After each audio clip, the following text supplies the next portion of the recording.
2021, año de ser influenciadores.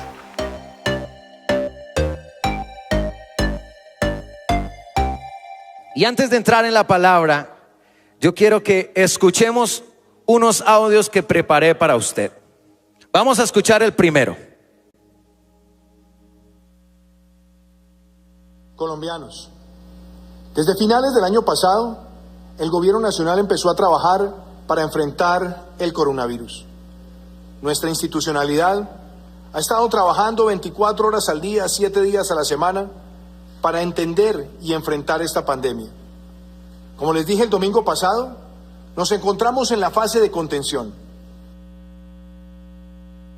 ¿De quién es esa voz? ¿De quién? Del presidente, de Duque. Sí, señores, el señor presidente. ¿Fue fácil reconocerlo o difícil? Fácil reconocerlo. Escuchemos el siguiente audio.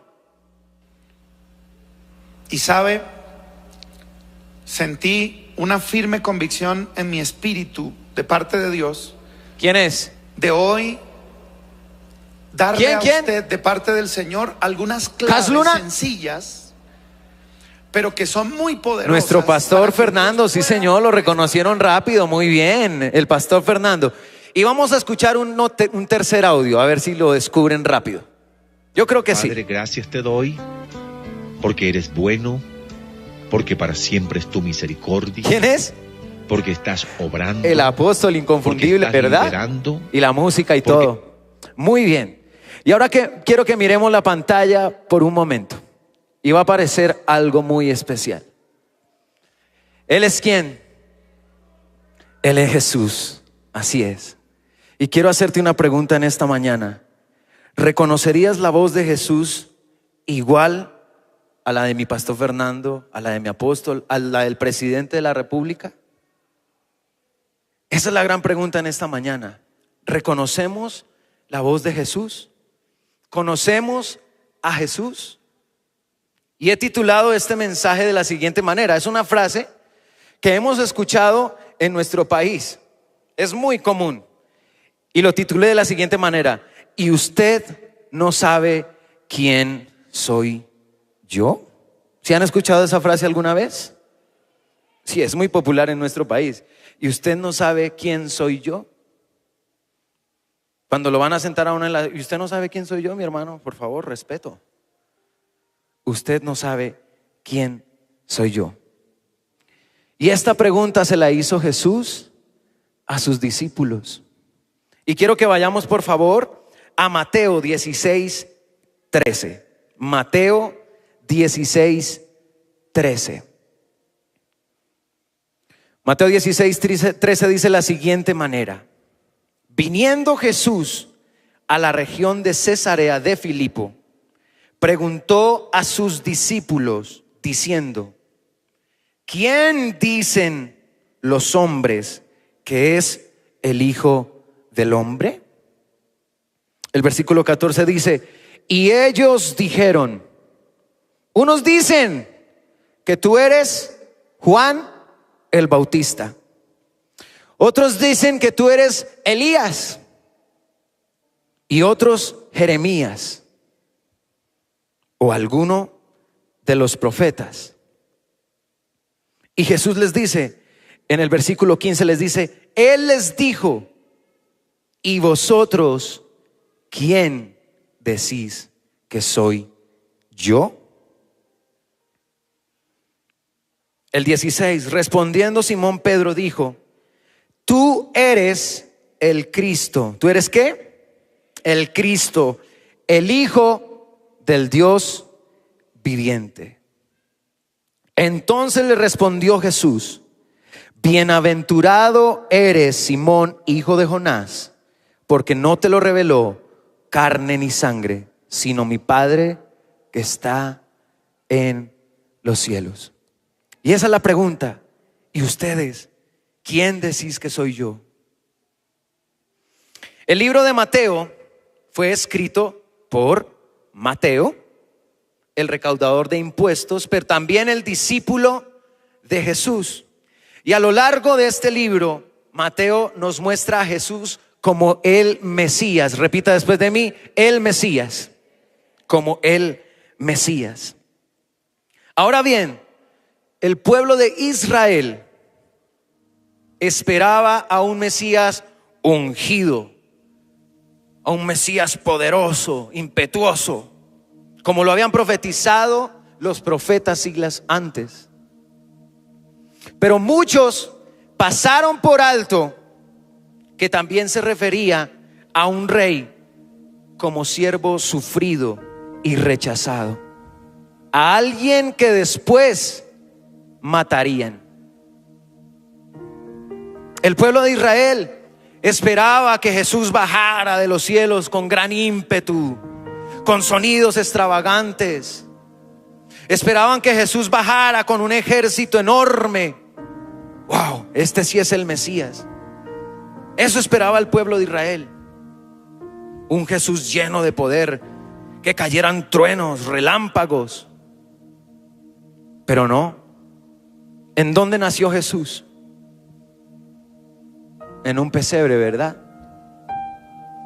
Y el pesebre en ese entonces era de lo más bajo, de lo más humilde que había. Ahí nació nuestro Señor, en un pesebre. Y ellos se decían: ¿cómo puede ser que ese humilde hijo de un carpintero de Nazaret fuera nuestro rey? Eso es imposible. ¿Cómo puede ser que este muchacho que nació en una pesebrera, hijo de un carpintero, rey? O sea, no me cabe en la cabeza. Esa era la mentalidad del pueblo de Israel acerca de Jesús. Y mis hermanos, Jesús no fue un hombre común y corriente aquí en la tierra. Jesús venía con habilidades sobrenaturales. Y Jesús comenzó su ministerio y empezó a hacer grandes prodigios, maravillas, milagros. Empezó a sanar a los enfermos. Jesús empezó a alimentar a la multitud. Jesús empezó a hablar a los corazones de las personas. Jesús empezó a volver famoso, para bien o para mal, pero se empezó a volver famoso. Muchos decían: hay un hombre que está hablando y se llama Jesús, y vea que lo que habla me gusta, me llega. Vea que hay un hombre que está sanando. Vea que hay un hombre que está liberando. Hay un hombre que está haciendo prodigios. Y entonces se levantan contra él los fariseos y los saduceos. Ahora quiero explicarle un poquitico aquí. Estos dos grupos tenían grandes diferencias doctrinales, los fariseos y los saduceos. De hecho, ni se querían, no se ponían ni ver, porque cada vez que se veían se agarraban. No, que eso no es así, que es que esto dice, que es que no sé qué. Pero fíjese lo que hicieron.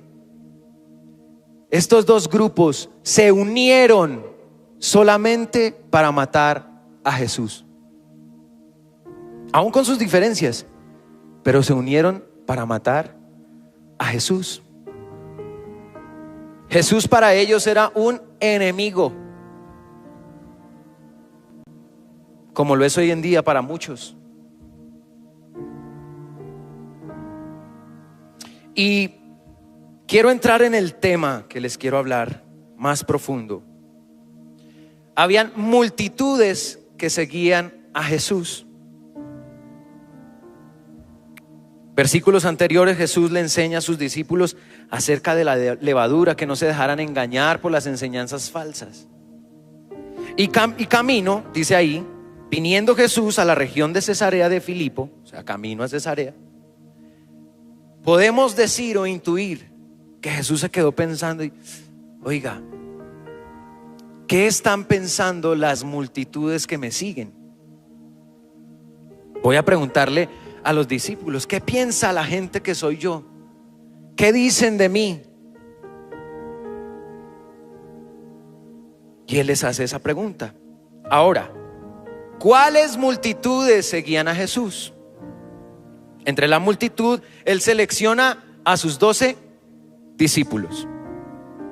De los 12 discípulos, solamente 5 son mencionados con frecuencia. Entre ellos, Pedro, Juan, Santiago, Felipe y Natanael.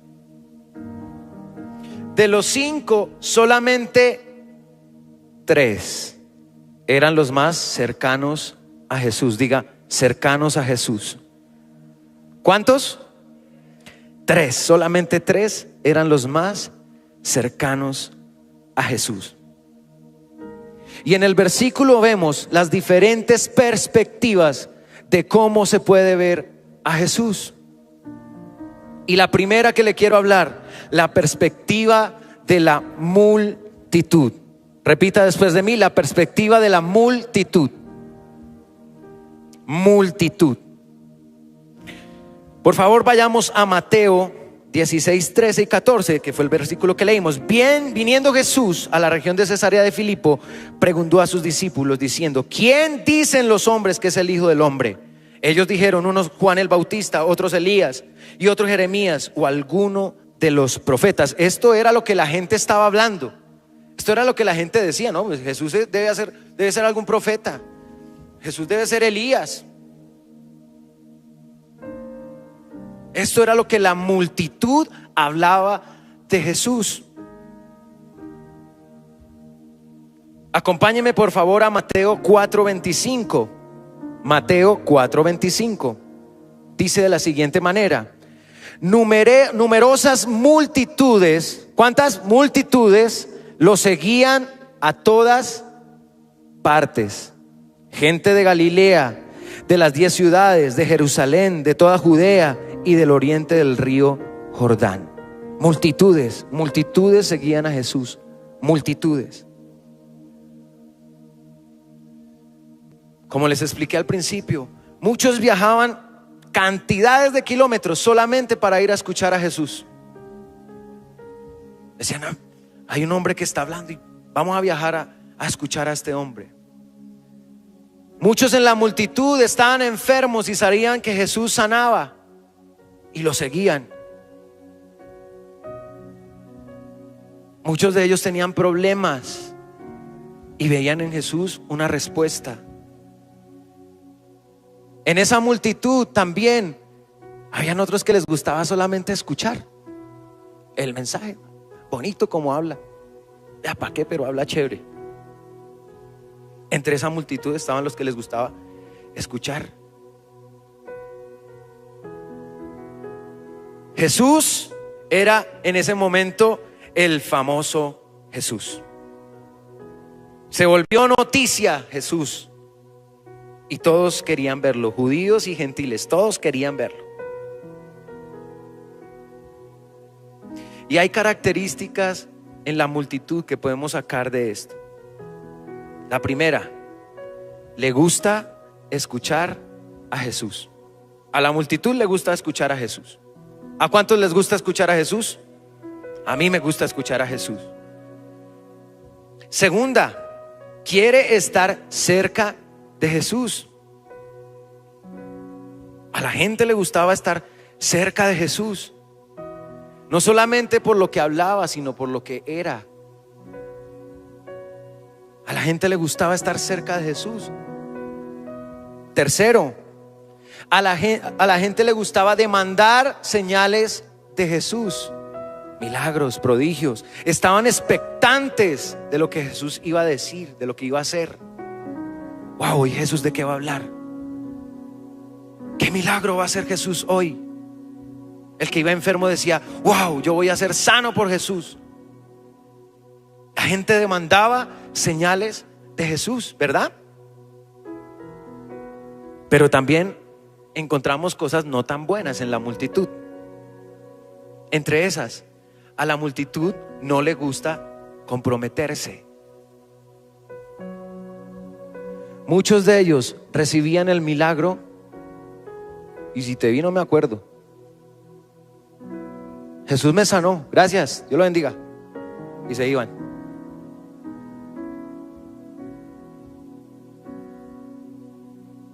No les gustaba el compromiso con Jesús. Cuando Jesús les hablaba un poquito más fuerte y los confrontaba con su pecado, no les gustaba. Ah, no, si se me va a meter en el rancho, sí, baila. No, yo con eso no voy.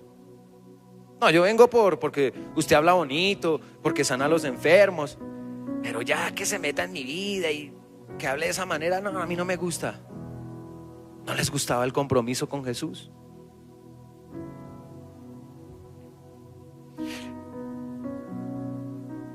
Quinto, a la multitud le gusta estar cómoda. ¿A cuántos nos gusta la comodidad? A mí me gusta la comodidad. Sí, somos seres humanos y nos gusta la comodidad. Eso, ¿a quién le va a gustar estar incómodo? Pero a la multitud le gustaba la comodidad. De hecho, muchos empezaron a buscar a Jesús para que les diera pan, para que los alimentara. Es que hay un hombre que hace milagros, pero también saca unos panes y los multiplica, y eso reparte a todo el mundo. Camine, mediodía, eso ya Jesús está predicando, ya va en el final, camine que ya va a repartir el pan.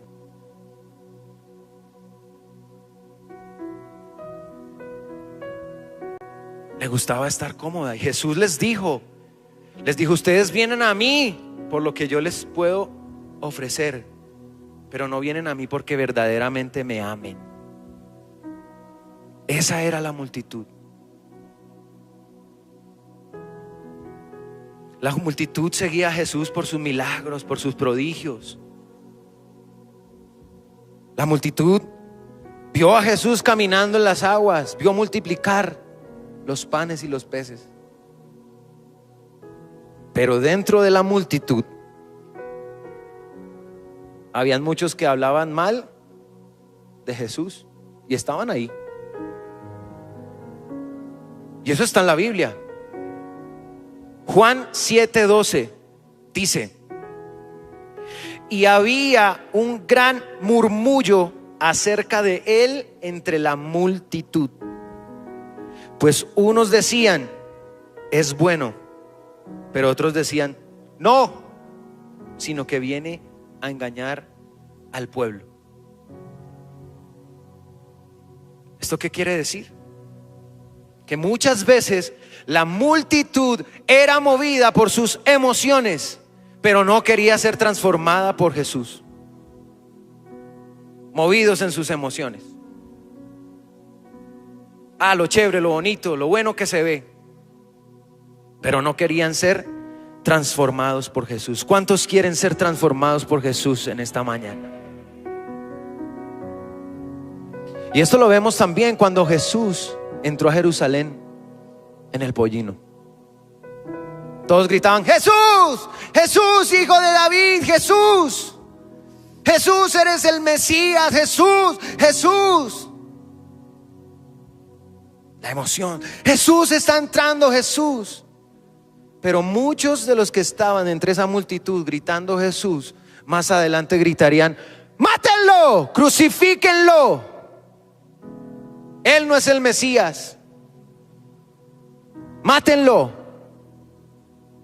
Esa misma multitud gritaría: crucifíquenlo. Todos hemos pasado por la multitud en algún momento de nuestra vida. Posiblemente hoy vienes por primera vez y escuchas el mensaje de Jesús. Pero hoy yo te digo, hay un Dios que te ama. Hay un Dios que quiere tener una relación profunda contigo. No solamente te quedes viéndolo, no solamente te quedes viendo lo que hacen los demás. No, en esta mañana Dios nos hace un llamado a todos, y es: quiero tener una relación contigo. La multitud seguía a Jesús, la multitud caminaba con Jesús, pero Él quiere algo más de nosotros. Él quiere algo más de nosotros en esta mañana. El saber de Jesús no garantiza que nosotros vamos a ser salvos. solamente por saber. No, señores. Tenemos que tener una relación profunda con Jesús. Segundo, la perspectiva de los discípulos. ¿De quién? De los discípulos.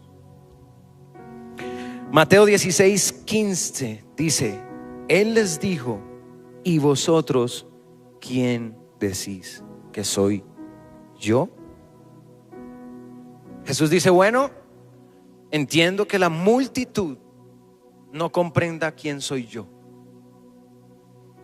Y en esto los discípulos contestaron mal, errados. Pero solo uno, y fue Pedro, el que contestó bien. Dice el 16: respondiendo Simón Pedro dijo: tú eres el Cristo, el Hijo del Dios viviente. De cientos de personas, de miles de personas que seguían a Jesús de un lado a otro, Él escogió a 12. Y Jesús no escoge a estos 12 por su gran capacidad de fe. Wow, Jesús, wow, Pedro es despampanante. No, Pedro es elocuente. Mire, cuando habla Pedro, qué facilidad la que tiene Pedro para hablar. No, Pedro era un pescador.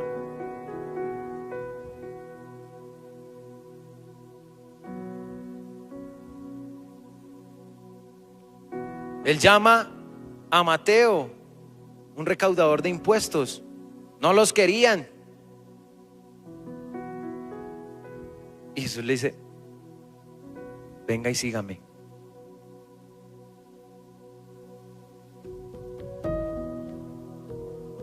Jesús escoge a sus 12 discípulos por una característica en común, y es su disposición para obedecerle.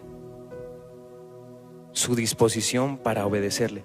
Y Jesús escoge a estos discípulos. Mire a Jesús ahí con sus discípulos. Jesús escoge a sus discípulos con un propósito. Marcos 3:14 dice lo siguiente: después subió al monte y llamó así a los que él quiso. ¿A los que él qué? A los que él quiso. Y vinieron a él, y estableciendo a 12 para que estuviesen con él y para enviarlos a predicar, y que tuviesen autoridad para sanar enfermedades y para echar fuera demonios. Entonces, uno de los propósitos por los cuales Jesús llamó a sus discípulos, los llamó para estar con Él. ¿Para qué los llamó? Para estar con Él. Fíjese que lo primero que no dice la palabra, y lo llamó para que predicaran y sacaran demonios. No, ¿qué es lo primero que dice? Para que estuvieran con Él. Jesús nos llama para estar con Él.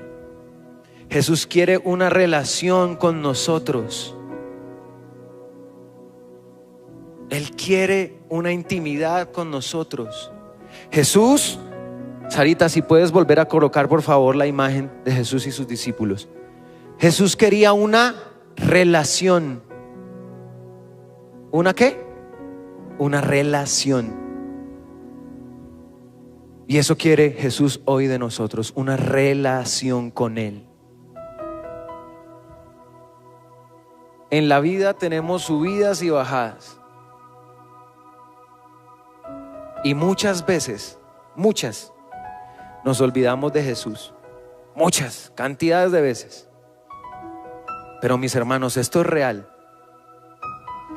Pero cuando tenemos problemas, cuando viene la enfermedad, cuando no vemos salida, ahí sí queremos tener una relación con Jesús. No esperemos a que pasen cosas para tener una relación con Jesús. Lo contrario, deleitémonos en su presencia, amémoslo incondicionalmente, busquémoslo a Él genuinamente, acerquémonos a Él cada día, porque cada día necesitamos acercarnos más a Jesús. Segundo, los llamó y los envió ¿a qué? A predicar. Estamos llamados a compartir el mensaje de la verdad de Jesucristo. Estamos llamados a llevarle el mensaje a los que no lo conocen. Tercero, los llamó para tener autoridad sobre demonios y enfermedades. Mi hermano, digo esto con todo el respeto del mundo. Nosotros no necesitamos de un hombre que ore por nosotros. La Biblia lo dice claramente. Nos dio autoridad sobre las enfermedades y los demonios. Jesús ya te dio la autoridad sobre esa enfermedad. No necesito, pastor, ore por mí. Es que no. Jesús ya te dio la autoridad. Así como se la entregó a los discípulos, a ti también te la entregó. Ahora, las características de un discípulo. Mire esto: observador, imitador, alguien que toma como maestro a otro, camina detrás de alguien y aprende viéndolo. Un discípulo va más allá de ser un seguidor a ser un servidor. Hay un personaje que va a aparecer ahorita en pantalla. ¿Quiénes conocen a este jugador de fútbol? Levante la mano el que lo conoce. Casi todo el mundo. Él es Cristiano Ronaldo. Fabián dice que es Teófilo, pero ese no es Teófilo. Es Cristiano Ronaldo. Y este hombre en su Instagram tiene la mayor cantidad de seguidores en el mundo. En el mundo. Nadie lo supera. Tiene 312,000 seguidores.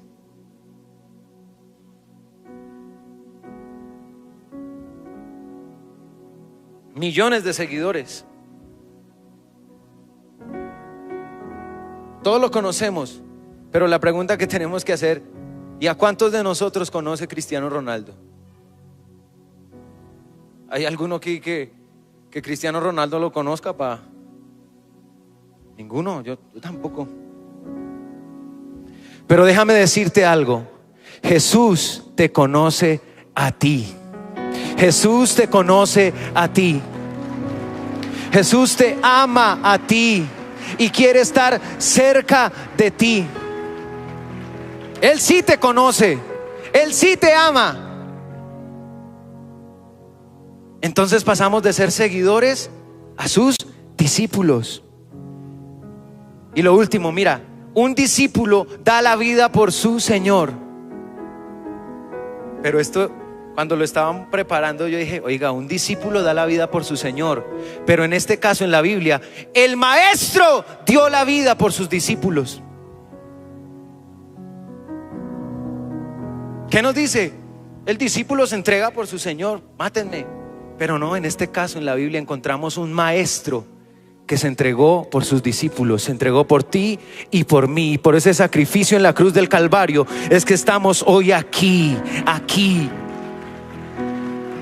Por ese sacrificio de Jesús, por ese maestro que se entregó por amor a nosotros. Entonces, mi hermano, ¿cómo no adorarlo? ¿Cómo no seguirlo? ¿Cómo no servirle? ¿Cómo no hacerlo si Él se entregó por nosotros?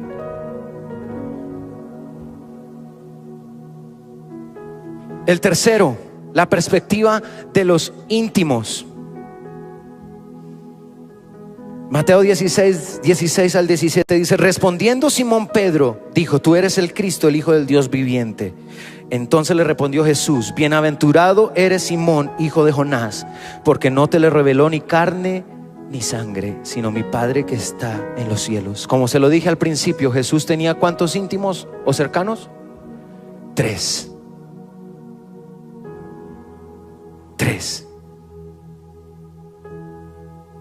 Pedro, Juan y Santiago.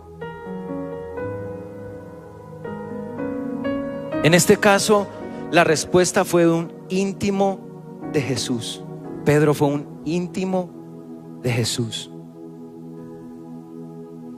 Mateo 17:1 dice: 6 días después, Jesús tomó a Pedro, a Jacobo y a Juan su hermano, y los llevó aparte, diga aparte, a un monte alto, y se transfiguró delante de ellos.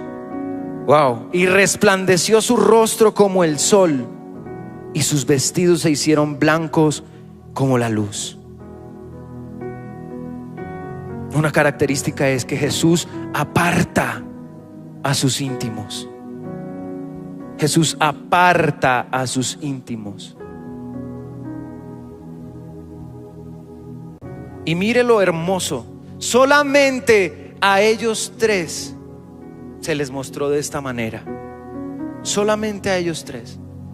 Puedo imaginarme la cara de Pedro, de Juan, de Jacobo. Wow. Con él era el que caminábamos, con él era el que compartíamos, reíamos, dormíamos, llorábamos. Jesús se muestra en su esplendor. Resplandeció su rostro como el sol, y sus vestidos se hicieron blancos como la luz. Yo no me imagino estar en ese momento. Debió ser un privilegio enorme para estos 3. Y por esto puedo concluir lo siguiente: Jesús le muestra su gloria solamente a sus íntimos. ¿Eres un íntimo de Dios? Jesús le da revelación solamente a sus íntimos. Los íntimos ven cosas que los demás no ven. Los íntimos escuchan cosas que los demás no escuchan.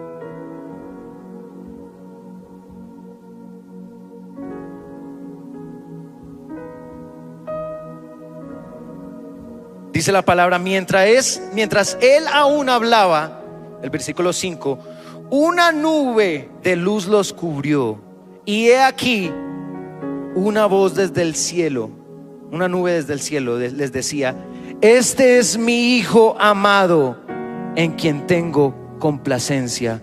A él oíd.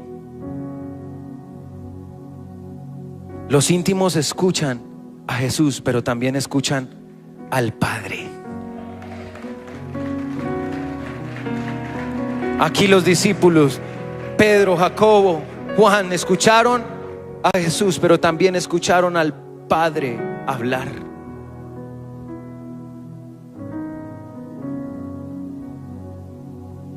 Entonces llegó, el versículo 36 dice: entonces llegó Jesús con ellos a la aldea que se llamaba Getsemaní, y dice a sus discípulos: sentaos aquí hasta que vaya allí y ore.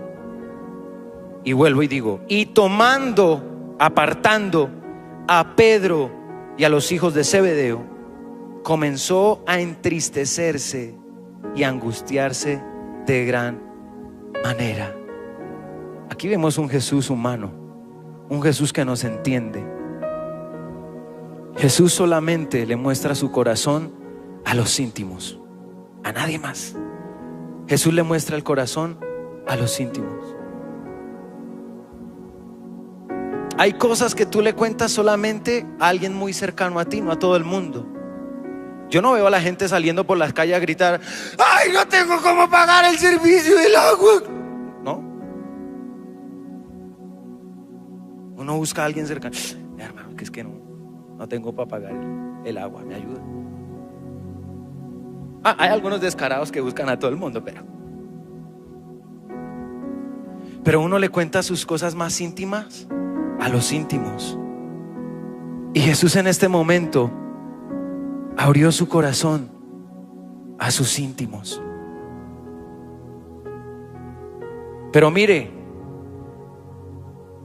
hay algo que para muchos no sería chévere de ser íntimo, y es que serían perseguidos, serían señalados, serían criticados. Y muchos de nosotros le tenemos miedo al qué dirán.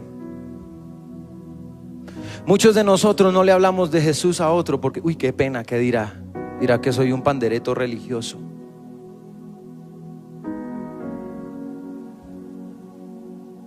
Pero Jesús se lo dijo a ellos: ustedes serán perseguidos, señalados, criticados.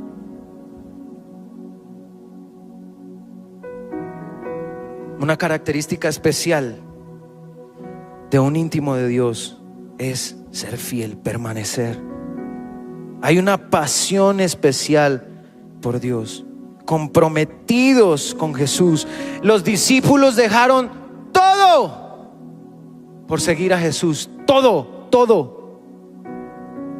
Todo lo dejaron. Jesús era pescador, Pedro era pescador, perdóneme, y lo hacía bien. Era un pescador experimentado. Yo imagino que le iba muy bien, pero conoció a Jesús y dijo: yo dejo todo esto y yo sigo a Jesús. Lo dejó todo lo dejó por Jesús. ¿Cuántos de nosotros estamos dispuestos a dejar todo por Jesús?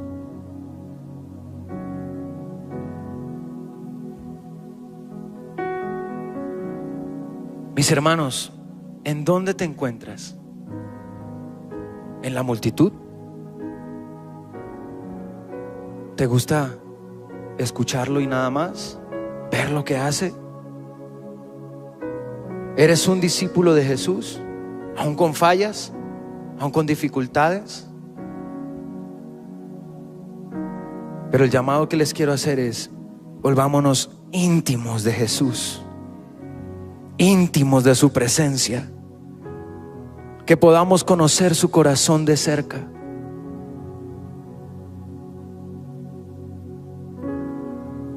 Hay algo que aprendí.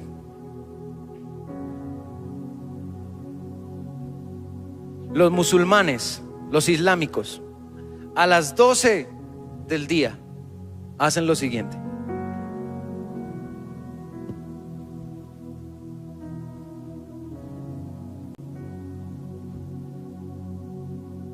a las 12, todos, millones. No les importa si es que hay que cerrar negocios, que hay que hacer, no les interesa. Todos a las 12 están haciendo eso. Y a nosotros nos cuesta levantarnos un poquito más temprano a orar. A nosotros nos cuesta ir a abrir las escrituras y saber un poquito más de Jesús.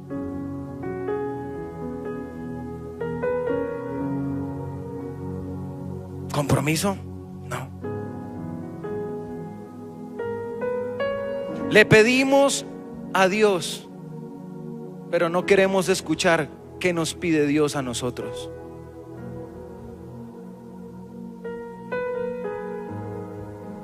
Por eso, mi hermano, necesitamos conocer a Jesús. En esta mañana, el llamado es a ser íntimos de Jesús.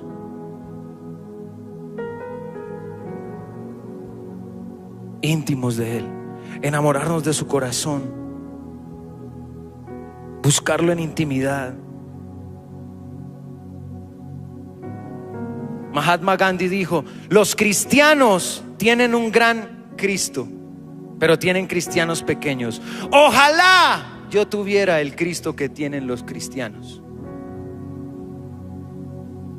Nosotros tenemos un Cristo enorme, grande, poderoso.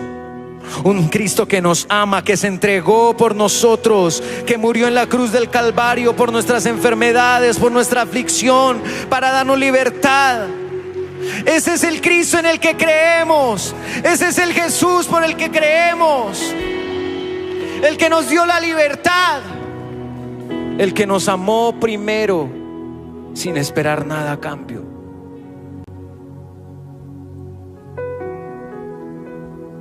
Yo le invito por un momento que se coloque de pie en esta mañana. Si tú eres de la multitud, hoy Dios te dice: sé mi discípulo. Y si tú eres un discípulo, hoy Dios te dice: sé un íntimo mío. Quiero conocer a Jesús. Quiero conocer a Jesús. Quiero conocer a Jesús. Cántalo en esta mañana. Quiero conocer a Jesús. Quiero conocer a Jesús. Levanta tus manos en esta mañana y díselo. Quiero conocer a Jesús. Vamos, sé un íntimo de Jesús en esta mañana. Quiero conocer a Jesús. Queremos más de ti. Queremos enamorarnos más de ti, Señor. Queremos ir más profundo en ti. Queremos olvidarnos de los afanes del mundo. Queremos olvidarnos muchas veces de las preocupaciones que vienen a nuestra vida. Queremos ser íntimos tuyos. Haznos íntimos tuyos, Señor. Que podamos conocer tu corazón, que podamos conocer tu voz, que te escuchemos, que podamos responder a esta pregunta. ¿Y ustedes quién dicen que soy yo? Tú eres el Mesías, tú eres el grande, tú eres el eterno,